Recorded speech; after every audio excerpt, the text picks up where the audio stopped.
Hello, welcome to the Gildarie Freddie Kissoon show. As I normally say, social media brings us into reduces the world to one little room. If you pick up your smartphone or you go in front of your smart TV, you will see us now. We come live on Guyanese Critic Facebook page. You can get us live on TBN Guyana. Just punch in TBN Guyana and you'll see us. And we're also on YouTube. Once again, good evening, good night, good morning, good afternoon, whichever part of the world you are. First things first, and I will repeat it a few times on the program. As you would know, I'm no longer a columnist with the Kaicho News. I have been given an offer to write daily for an online newspaper, which in a few weeks' time will be printed as a Sunday weekend newspaper. So there's another newspaper coming in Guyana. It is called Heat. I write a daily column for Heat. The same Freddie Kissoon, the same perspective, the same ideological orientation, the same philosophical outlook. Please go on your phone and type in on Google TBN Guyana. Please type in TBN Guyana. And once you type that in, the column automatically comes up. My column today is about the disagreement with Mr. Glenlal and I. My column tomorrow is explanation for my changing politics. And my Wednesday column is looking at the role of Forbes Burnham in my marriage. So once again, please type in TBN Guyana on your Google search and you will see the Freddie Kissoon column. Tonight, I am doing the leading off.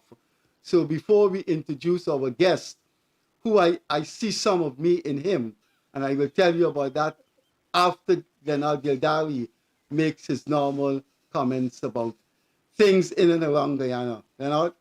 Thank you very much, Freddie, and I want to say good night to all our viewers who've joined us tonight. Wherever you are, good night, good morning. Freddie Kissoon, today I was looking at some of the things that made the news, and I saw something that really had me sitting up, and I'm very happy. Tej Chandapal, double century, young man, little tiger.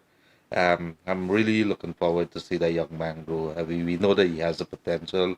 Look who's his daddy.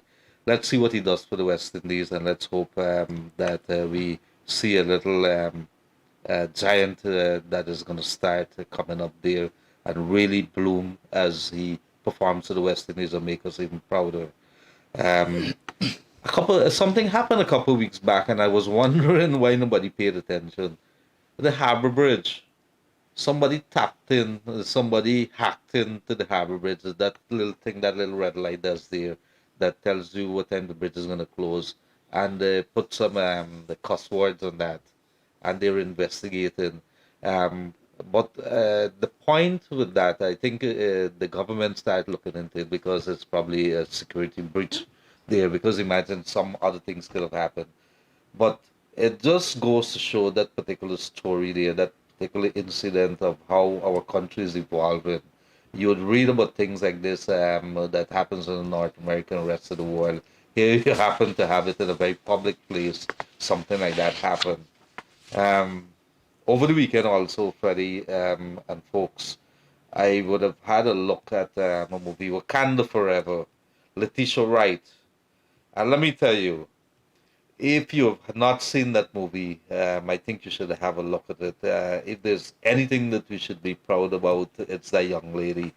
There's a big argument right now on social media around the place as to whether UG was within its rights to give her a doctorate.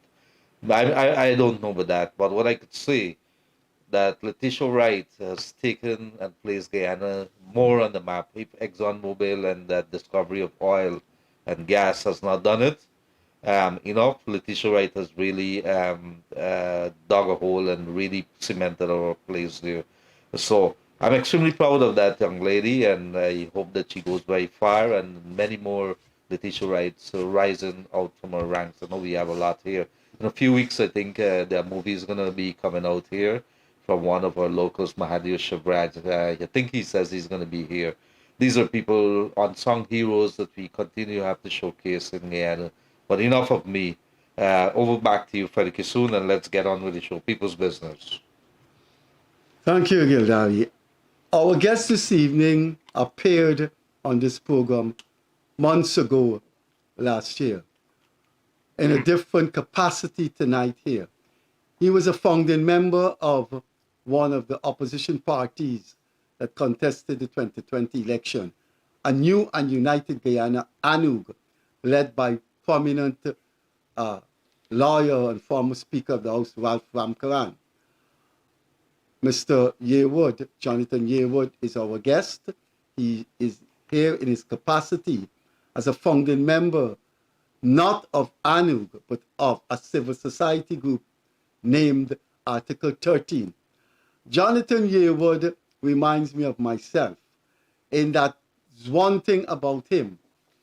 He will form a political party with other people, an organization with other people, and there and then he will speak his mind, and there and then he will say, you are not going in the right direction, you are not being democratic, and I guess the whole baby party will break up. But tonight, we will have him in the hot spot because he's here representing a group called Article 13. Gildarie always tell the guests they're in the hot seat. And if there's anyone that is going to be in the hot seat this evening, is Jonathan Yearwood, because this is how I'm going to start. Jonathan, let me start, but first, the protocol.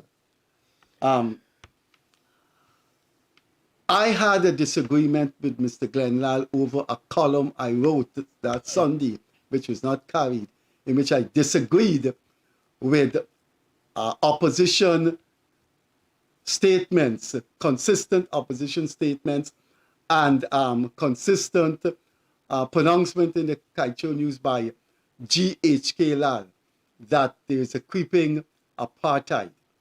What I did, I resorted to political theory and political philosophy, and then applied to Guyana to show that it's absurd to say we have apartheid in Guyana.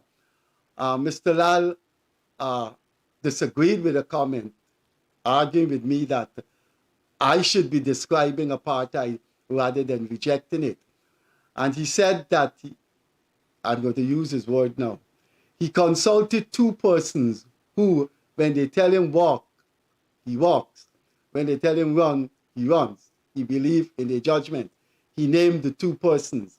Those two persons have pronounced position in Article 13. I don't want any libel. I have told Leonard Gildarie, who the two persons Mr. Lal mentioned, that he says he believes in their word and he sought their advice. And I will tell Jonathan off the record who are the two persons. I don't want to say it on the record. I don't want to get any libel. But I will now read for one of the leading members of Article 13 what I wrote and what was rejected by two of his colleagues in Article 13.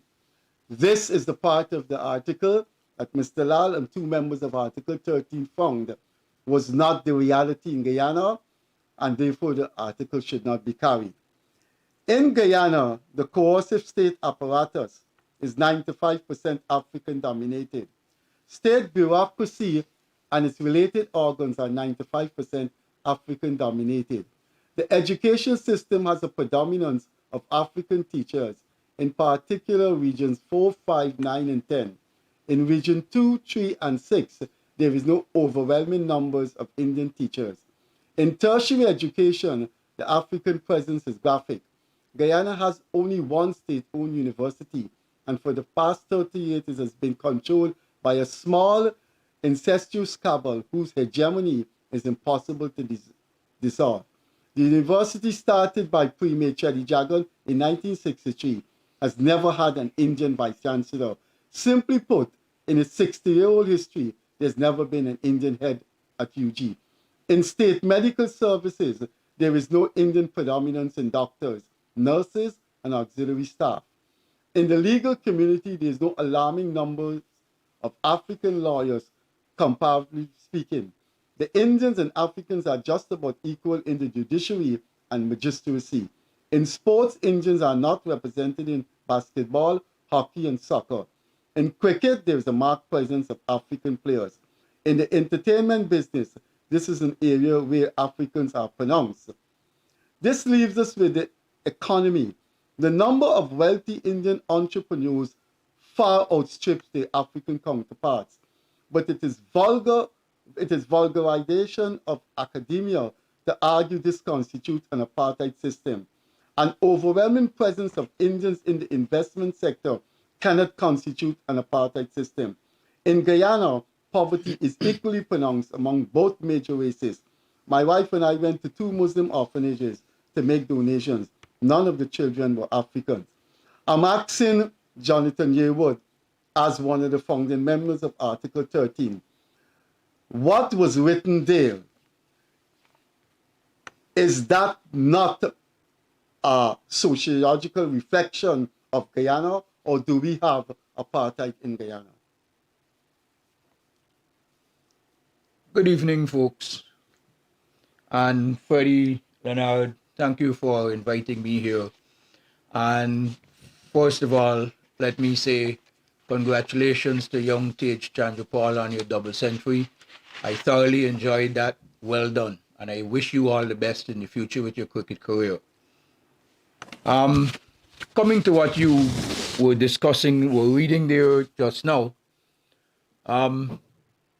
maybe some of your figures might be a bit off, but I'm not going to dispute because I don't have the academia research or whatever to back it up.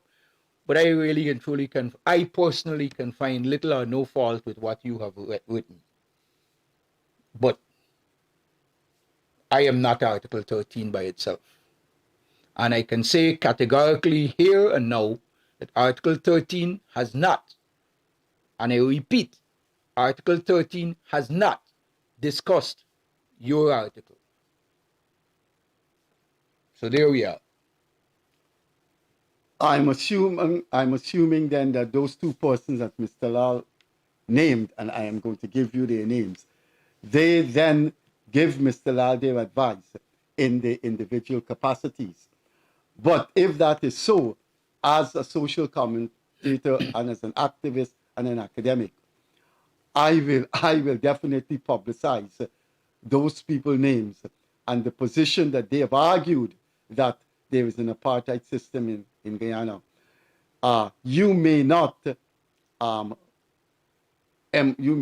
You have not embraced that thought, but it has to create contradictions in an organization.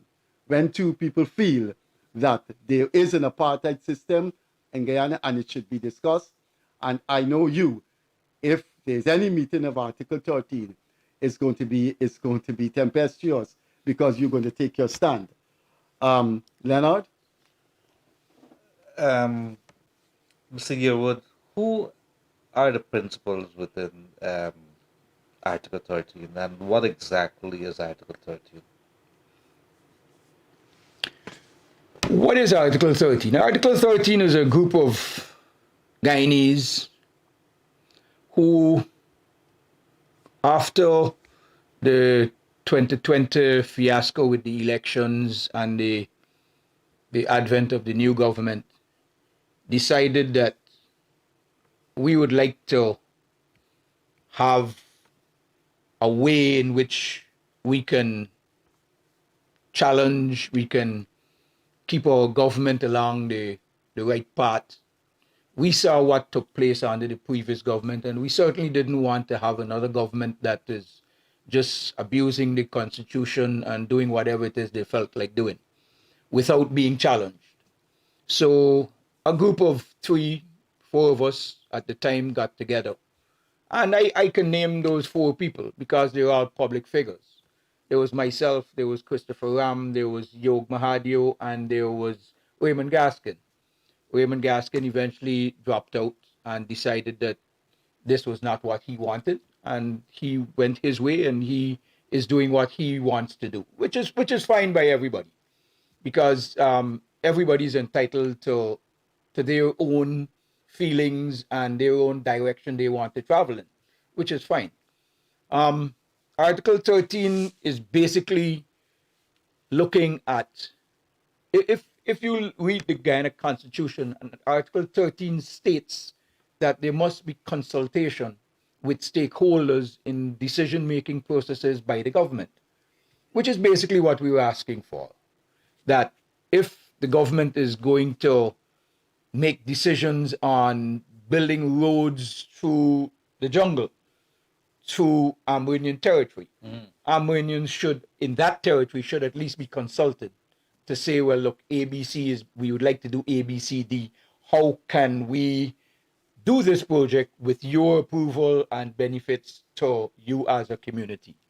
So we were hoping, and we are still hoping, that our government will have consultations with the people that their decisions affect, that their decisions affect. And a classical example of that would be recently the Mucker issue, where the government decided quite a while back that this is where the road is going to go. And they offered the persons who had built structures on a government reserve, which is illegal to do. Government offered them, well, look, we need to build a road here. We are going to give you a house lot elsewhere. Some cases, I understand that they even went so far as to build the houses for people. Some people decided, well, they're not going to move. But in this case, the government had consultations with the people that were involved. Which is in the spirit of the article. Which is the spirit of the article, Article 13. And I commend the government for doing that.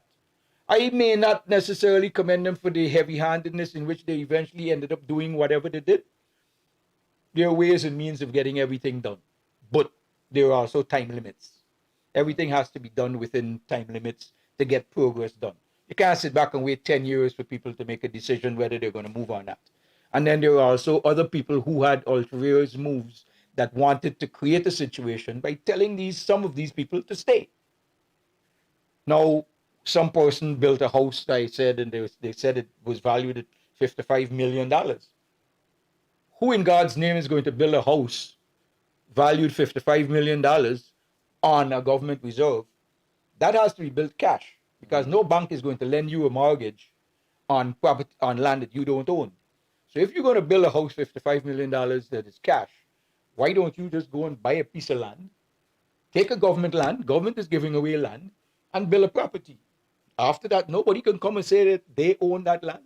So these are the founders, right? Freddie, just bear with me here. Yeah, sure. Somebody go whisper in my Go ahead. ears. Is Christopher Ram one? You said Christopher Ram is one of your founding members. Has he indicated to Article 13 that he's no longer part of Article 13? Are you aware of that? Actually, we heard that rumor, and we challenged him about it. Well, not challenged, we asked him. We're a group of people that, like us, we sit down and we talk. And we asked, is this true, Chris? And he says, no, he's part and parcel of Article 13. And so 3 or 4 people at Article 13, we headed down a road that maybe it's going to become a political party or movement that challenges in 2025? Let me state here, Article 13 has about maybe 30 members, of which 3 are very vocal and very public. Myself, Chris, and Yearwood are very public. Everybody knows us. And the rest of Article 13, because we've grown up in a society in which people are scared of being victimized, people might lose their job if they do X, Y, Z, things like that. People prefer not to be visible, not to be as vocal. But they are part and parcel of the organization. So, and they get into discussions, and we let them know what we plan to do and how we plan to go about it. If we're doing something, we ask them if they would like to join us, and if they would like to join us, they do. But a political party down the line, it has been discussed, and the opportunity, the end result of it is No, Article 13 is not a political party. If members of Article 13 would like to create an political party, that's their personal right to do that. Article 13 is not going to say, no, you cannot do that. But it's not going to be Article 13 as the organization Article 13. Doors open. Freddie Kissoon? Jonathan, one of the problems I have, it's a fundamental problem I have with civil society organizations. And I think that is because of my age and my experience. And I happen to be around the same age group, though he's a bit older than me. So we know about origins and functions and nature or behavioral patterns of civil society group. And that is the former Speaker of the National Assembly, Ralph Ramkaran. We were quite active in the 70s, 80s, and we saw the glory and glorification and effect of civil society organizations. Within the past 2 years, particularly after March 2020 elections, and thereafter the assumption of the president of the government by the PPP, some civil society groups have, I want to use a strong word, have barefacedly ditched the essential role of civil society, which is to protect society, not to protect, not to confront the government only, not to confront the police only, but to confront wrongdoings in a society. That is what was the essential definition of civil society. And of course, within civil society, you have specific functions like civil society group to save the whales, civil society group for the protection of animals. But then there is a sociological civil society group that deal with society in general. Mr. Ramkaran, as part of the reaction to the partisanship of civil society groups, said in a column that there is so much that civil society groups can focus on: traffic situation, domestic violence, etc. But they tend to focus on issues that bring sex appeal.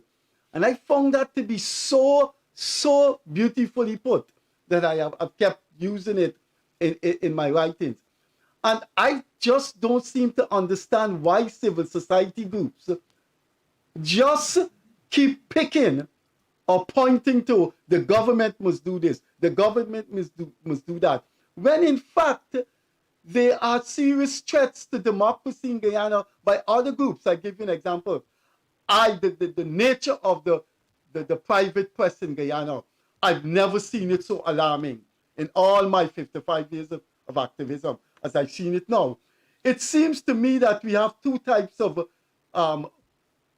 newspapers in Guyana: pro-government, sympathetic to government, and anti-government. And there is this binary. There's a long introduction to a question, but my question is, aren't you concerned with what Mr. Ramkaran said? And aren't you concerned that Southern Civil Society Group, we never hear them a year, 18 months, 3 years, and then when the government does something, they're in the newspapers, big in the front page of the Starbuck News and Cultural News? Freddie, you're putting me in an impossible position here. I can't answer for other civil society groups. But what I can tell you is, let's look at how effective a lot of the civil society groups are. There's a traffic association. There's a West Demerara Traffic Association. There's a National Traffic Association. And how effective are they in having anything get done on controlling traffic on the roads in Guyana? Very little. Very little is done. Every now and then they go out and they paint a few pedestrian crossings, come school time or whatever. The way people drive on the road, the lights people use on the road, the behavior of drivers on the road, the training of drivers on the road, the issuing of driver's licenses, etc., etc. That's their portfolio. They need to look at that. Article 13, who I represent, we're not here to discuss traffic. We're not here to discuss anything except what Article 13's focus is. And the minute we lose that focus, we become blended into too many things. As I think it was Winston Churchill once said, that if you stop to throw a stone at every dog that barks at you, you'll never reach your destination. You'll never reach your destination. And Article 13 must remain focused on what we want Article 13 to do, which is highlight some of the deficiencies of the government and help them to correct their mistakes. And we have been successful in doing that. We have been successful in it. What areas you've been successful in doing? Let me give you. I hope you got Article 30, the Constitution, Article 13, what it says, because there are some people who feel that Article 13 is being misunderstood. It's like if the government is compelled to go about and ask everyone and every constituency, what can we do? I have heard many, the lawyers Sanjeev Dartadin and Ravi Dev and other people have said that there is being bandied about a misinterpretation of what Article 13 means in the Constitution. From the way I see Article 13 operating, is that if an elected government has to sit down with you and show you their plans and their intentions. Degal, Bonner once went to Degal when they were in government and said, I am going to do A, B, C, D. You see, I've consulted you. There are different forms of consultation, but what is the success arm? Yeah, let's agree that there are different levels of consultation. There are very different levels of consultation. I read a man, a senior official in Article 13, saying, I can't comment on the framework of the new Amila Falls project. I haven't seen the document. Which government could just take a man, say, I want to see a document, and give him the document? The next thing you know, a UG lecturer say, engineer say, I want to see the document. The next thing you know, a journalist can say, I want to see the document. A government don't do that. And that's a senior member of Article 30 say, I haven't seen the document. But Freddie, you've raised a very important point. But he wants to talk about it. But before we go there, as to how, I think the question or the point on the table is how much could the government consult and what's the level of the consultation? The bureaucracy is going to kick in if you start every listing, but at various levels, there is ingrained in every level, I think at the RDC level, at the NDC level, before you build a road, do you know how the budget comes about? The budget comes about for those roads is that you're supposed to ask the residents what they want, and then they put it in and set this road, they do the engineering thing, and that's how they come up with the budget. Consultations down below. But imagine central government on top there decide they're going to build a road in 7th Street Avenue in Diamond, and nobody was ever done. But there's also another point with Article 13 too, and even civil society, in my view. If it is that a civil society is looking at a particular area, what should be? Is it a narrow view there, or could they look at how you say it? Could you look at it in a broader view? Anything that affects the people of Guyana, could Article 13 comment on that? Because it cannot be just an Article 13 consultations alone. If something has to do with the interests of the people, I think it allows any civil society that is along similar-minded should be able to. That's my view. Well, what you have done here... Let me put it this way. Since the inception of Article 13, we've made 22 statements. And these statements go across all sorts of different things. One was for better governance, accountability, and inclusion by the citizenry. This was our initial entry into civic society as Article 13. And then we went into climate control. We went into unconstitutional and statutory bodies. We went into government-imposed minimum wages, which we thought was in violation of international law, because we would have liked to see minimum wages being decided between government and trade unions. That's consultation. Yeah. That doesn't concern Article 13, but that's consultation. Those affect the people. Let there be consultation with the people who are responsible for that. Don't consult with Article 13. Consult But with you the trade open a union. can of worm there. How you consulting with unions who are not even probably how you say it? They're not even probably doing the right thing. You have Well, you, Leonard, you now asking me a very difficult but question I'm that just I can't I, answer. yeah, yeah, No, yeah. no, But no. I'm He's just saying- asking you. Point, He's right. asking you a legitimate Yeah, question. but I'm just saying That is where the government comes in and How do says, you consult with "What you unions want me who to are not con- even democratic? okay. Well, then it is up to the government to make the unions democratic. It is up to the laws the of Ghana. union- the government can't make the unions Yes, No, Freddie. but just to get away from his point. I Hold on. understand. There are laws in Guyana that says trade unions and certain organizations must have one democratic elections, XYZ years, whatever. They must be democratically elected, whatever. And fair enough, as far as I know, quite a few of these trade unions are democratically elected. We may not like who is elected, but that's none of our business. That's not my business who's elected. Are you speaking in a subject that you have authority to, or you have No, done no, the no, research? no, no. Some of these unions are. Do you know? Do you know some of these unions have leaders that are there for 25, 30? Yeah, I know that. You And do Lincoln you know that they've been re-elected? Do you know that some of them have been challenged on multiple cases and they've won? They've won their election. Whether I'm not going to you say have, how you many have to votes go or into what. the specifics for that for me. I have, my job is to study these societies, and I know most of those unions have incestuous relationship in which one man remains at the head for 10, 15, 20 years. Of course, he's re-elected, but how is he re-elected? But anyway, You know what? you've given us right. you've given us a list of right. some of which. There was also amendments to the electoral laws in Guyana. We wrote a statement on that. We wrote a statement on the constitution of the Public Procurement Commission, which has subsequently been done. That has been formed and whatever. You're attributing your influence to these changes. Yes, how I am. Do you know how to? I am, because we made a statement on it, and then months later, the government said, yes, we're going to do it. Because our civic society, which we said we are here for, highlighted it, and that's all we can do. We can only highlight it. We can't force the government to do So anything. you were saying in this documentation in this enumeration you have here, some of it the government responded to. I hope you know you arguing here. You're presenting a case for democratic response.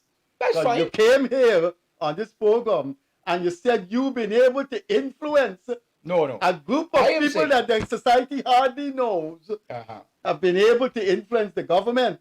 We're talking about the theory of democratic response and the implementation of accountability. Well, I don't know. You're not going to get into I just asked you. The government responded to you, Article 13. Then Gildarie is a witness. You said yes. Let me put it this way. We wrote a statement saying that the Public Procurement Commission has not been in commissioned or whatever, and then months later it has been. Yes, we can safely say we had some amount of influence on that. But Freddie, in my perfect world, I would love if the government listened to civil society. If it is a case where he's arguing that it may have had some bearings towards that ultimate decision, but I like the word civil society, and I'm hoping that we could see involvement. Let me go another one for you. Keep talking about the democratic response. There's electoral reform going on right now. Yeah. And civil society is part of that. Yeah. The civil society is part of that. And our suggestions, not ours, civil society suggestions, are going to be part and parcel of what government will consider when they make their decisions. All right, just let me I'm not saying they're going to accept our suggestions. I'm just saying that they will consider it. All right, just let me push in a piece of my own interest here, just in case you join us late. I did say in the program, I've been having so much emails and so much calls. Yes, I'll be doing a daily column. I have already started doing a daily column, one today, one tomorrow, and the rest of the years to come. It's on TBN. It's a newspaper, online newspaper called Heat, which in a few weeks will be a weekend printed newspaper. Just go to Google, type in TBN Guyana, and they will pop up my daily column. I want to pick up on the usefulness of civil society that Leonard Gildarie just talked about. Jonathan, I am finding this society difficult to comprehend. And like Ralph from Quran, I am finding it difficult to show some respect for many of the civil society groups. When it comes to you, I'm not talking about Article 13. When it comes to you, I know you, and you have my respect. I think you're one of the persons that I believe the government could work with and will listen to. When you were here the last time, you openly said you will work with the government, but the government must not dictate your work. You're given your work and you must allow latitude. I hope President Ali is listening. But Leonard Gildarie about the effectiveness of civil society. No one has a quarrel with the value of civil society. Look, I believe three things guarantee our freedom in a society: opposition parties, civil society groups, and a free independent press. Thank you. I want to believe some of those the utility in that triad, in that triumvirate, have been seriously diluted. I don't have to tell you if you look at the Kaicho News. It's just from page 1 to the end, anti-government. You just have to look at the editorials and the way the Starbucks News is going. Let me give an example of yesterday editorial.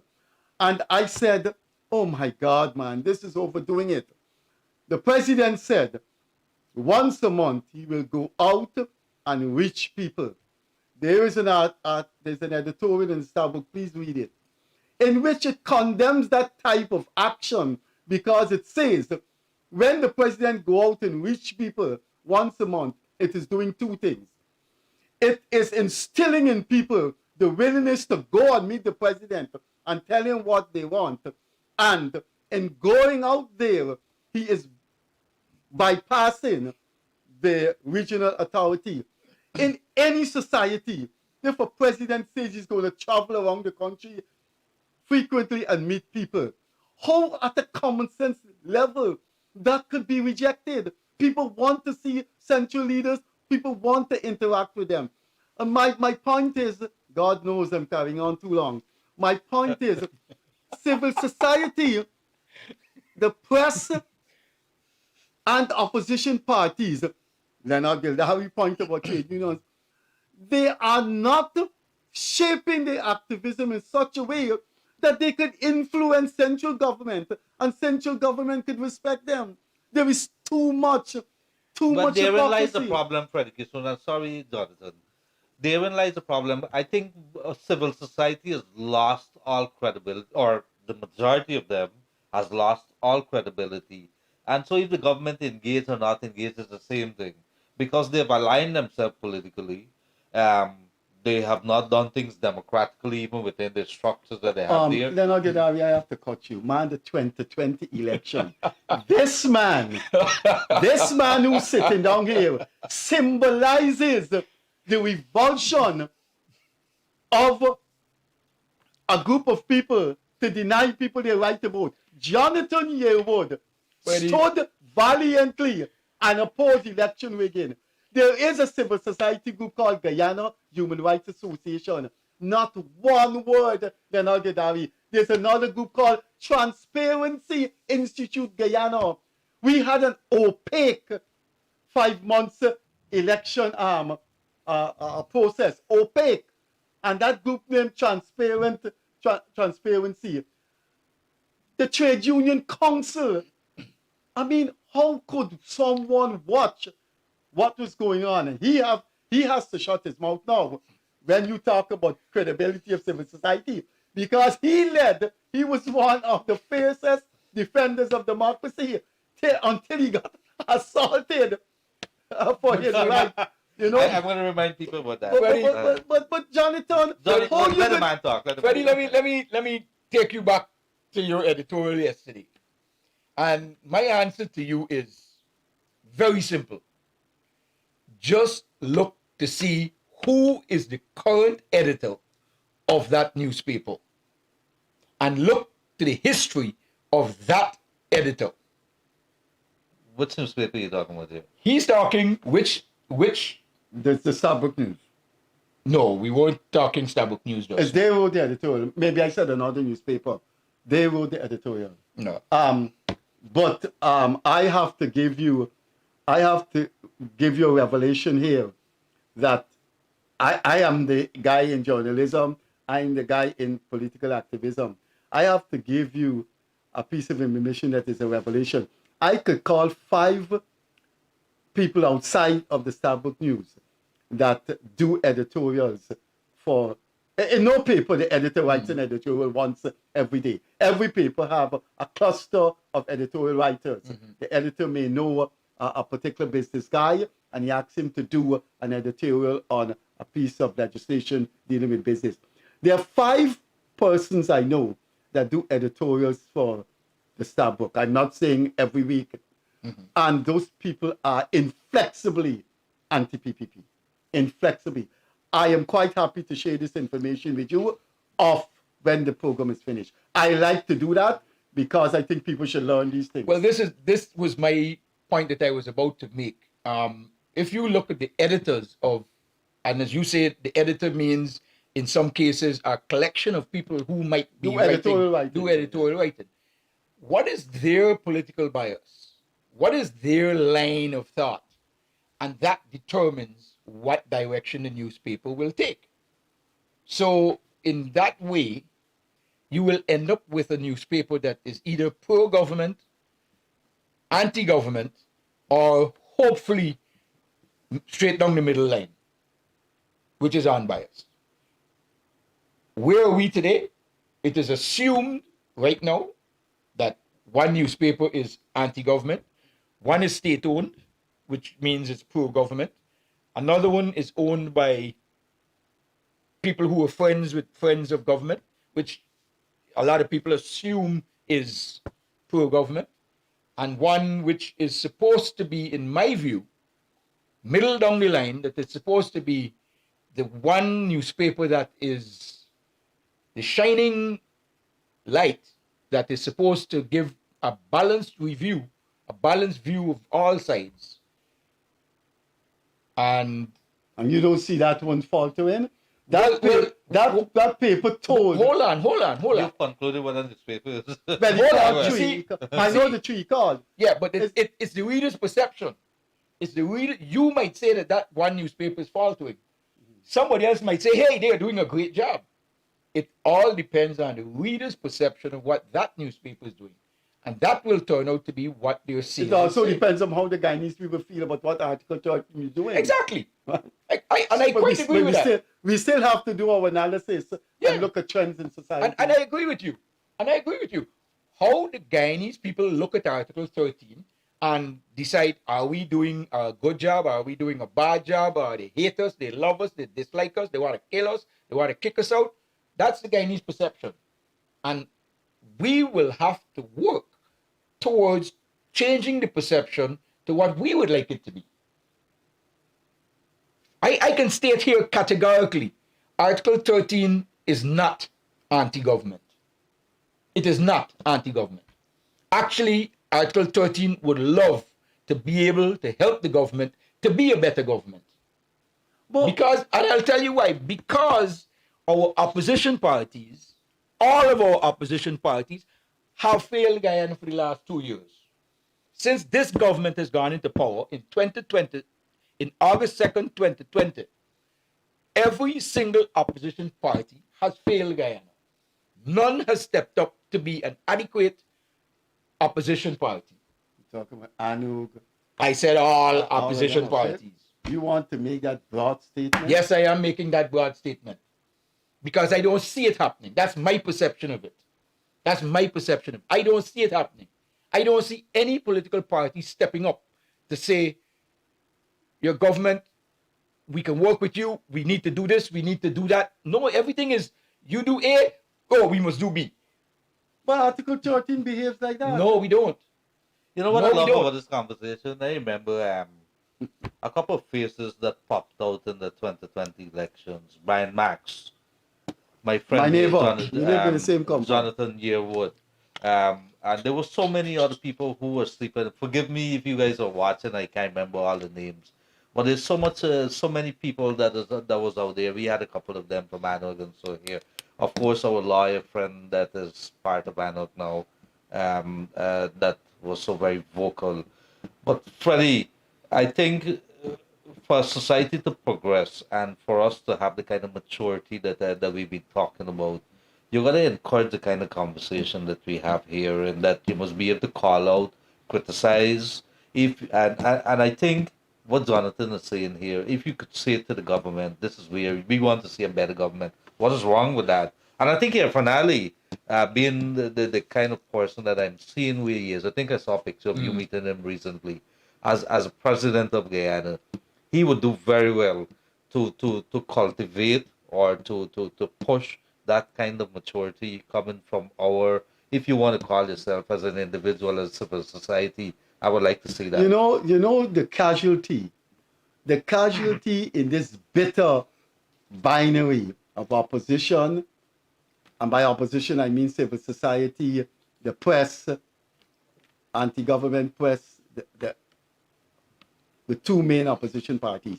I don't think the other smaller parties are so inflexibly anti-government.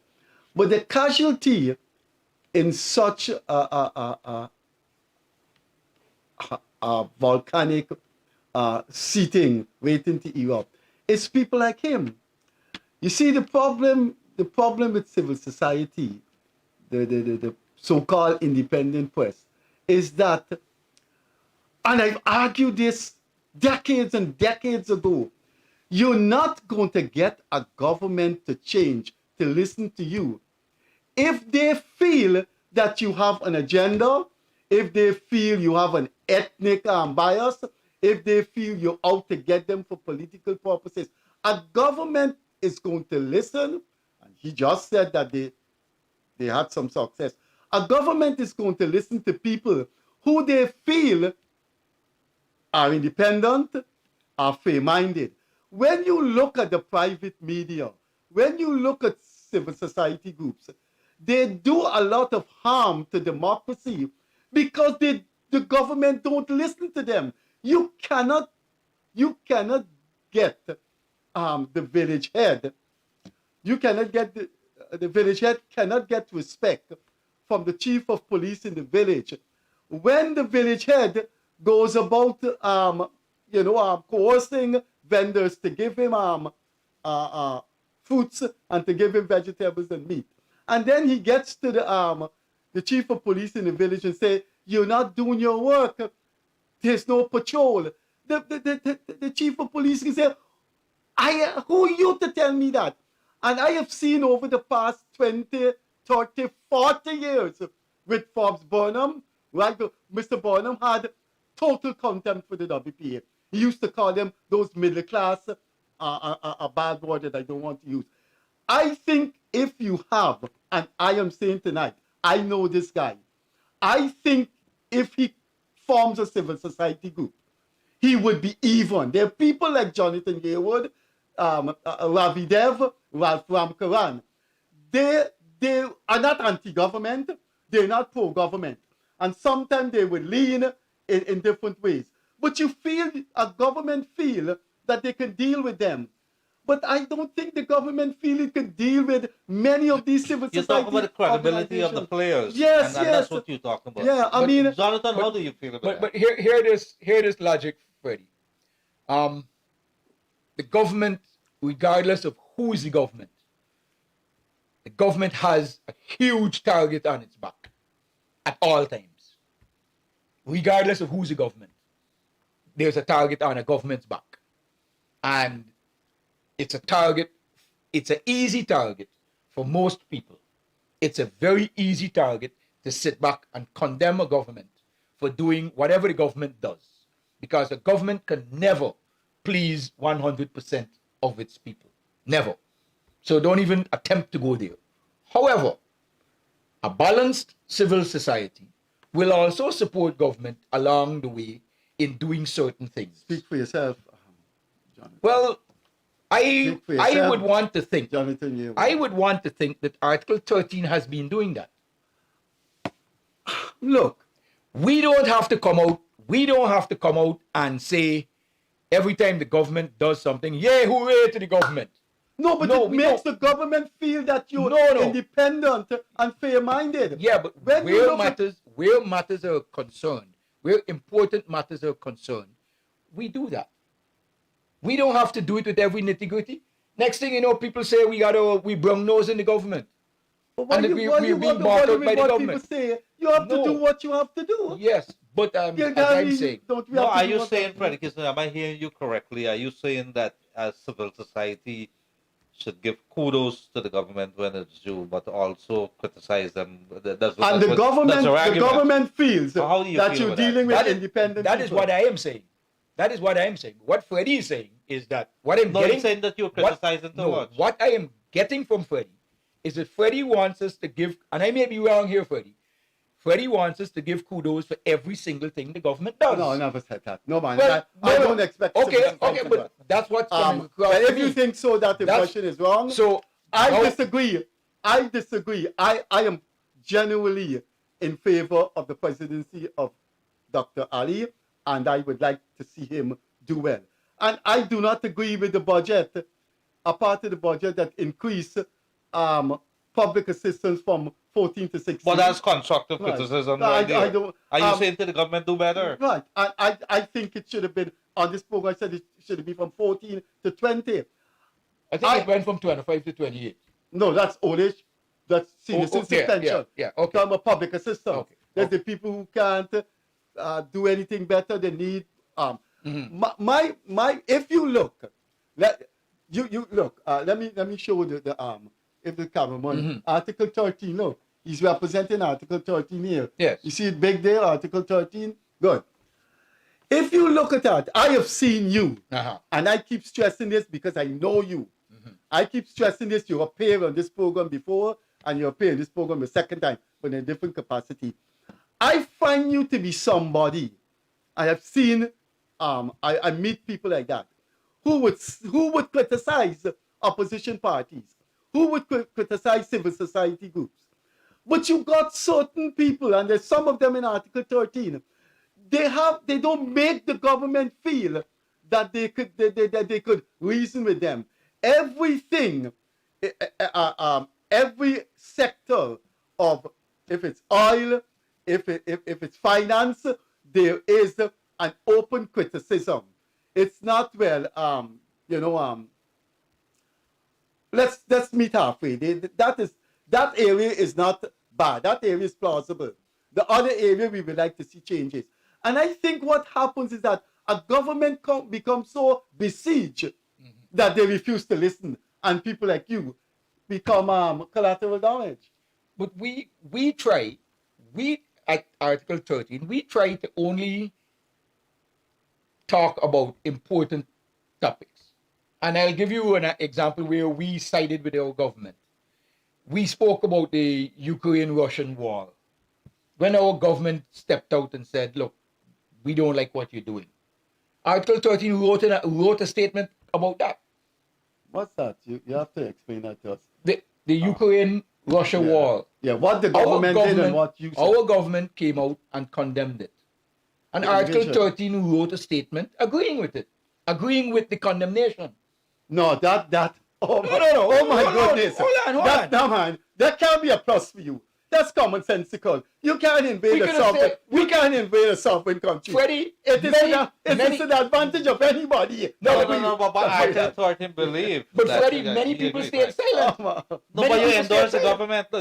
You could go contrary and go for Russia. but why you can go? But no, who can hold go on. for Russia? Donald Ramatar was here, the former president, Yeah, and but he had didn't his know. He own didn't go views. for Russia. No, but what I'm He saying, didn't go for you Russia. could have the contrarian view. No, You I can- haven't seen any contrarian view in Ghana. What I have seen with Clement Rohi and Ramatar is they say, look, the Russians have interests security interests that had to be looked into, that had to be recognized by the West, by United States. And if they had done that, you would have not have had the war. They didn't justify the war. But that is not, that example there, who would agree with the Russian invasion? Jonathan, come again. You might be Jonathan, surprised. come again. Freddie, there are a lot of people who never made a statement condemning or agreeing with. Maybe they just don't have an interest in it. But let me say something. But what here. I'm saying is we chose a side. And we chose a side publicly. But that has nothing to do with Guyana. Let me say something here. I like the fact, and this goes for all leaders in Guyana, and I want to presume that you want to consider yourself as probably a leader. It is good to have people who want to have a voice, who are commentators within our society, to appear, because we have to know the characters of these people. We have to know what they're made of, because when they make those statements, the credibility, and I spoke about the credibility, and the government would not want to have engagements with people who are not credible, who does not even adhere to democracy within their own organization. Mm-hmm. And I use the union as an example. But it is good for me, and when I say raise the conversation bar to the next level, to see people like yourself, and Freddie just said it, that you've appeared and you were willing to answer questions, because you cannot be talking. I think the whole issue that we're talking about here is Article 13. There were criticism. I've seen it. Who the hell are these people? What is it that they're saying? Why are they always criticizing? What is the motivation? And we want to know who are these people. You've explained yourself. Mm-hmm. And Freddie Kissoon don't have to agree with you. I don't have to agree with you. What I would agree with is that at the end of the day, civil society, a credible civil society, is good for the country, because it lifts the bars of conversation. Because you could say to the government, look, Freddie Kissoon does not agree with the way that, what was it that was raised about $2,000? And these are healthy for conversations, because as the commentators who are talking, you could view yourself as a commentator too, in that sense. And that's my view on that. But I do admire the fact that you've come here and you've literally buried your soul. You've tried to answer the question. Maybe you might have been lying, but it's okay. But it's okay. It is good for us to have the conversation. Freddie? We have the operator has signaled that our time is coming on. Article 13 representative is our guest on the Freddie Kissoon Gildarie show, the Gildarie Freddie Kissoon show. Just let me remind you that I do a daily column on an online newspaper named Heat. You can get it daily by going on Google and type in TBN Guyana, and the column automatically comes up. My article today was my disagreement with Bernal. Tomorrow is why my politics is changing.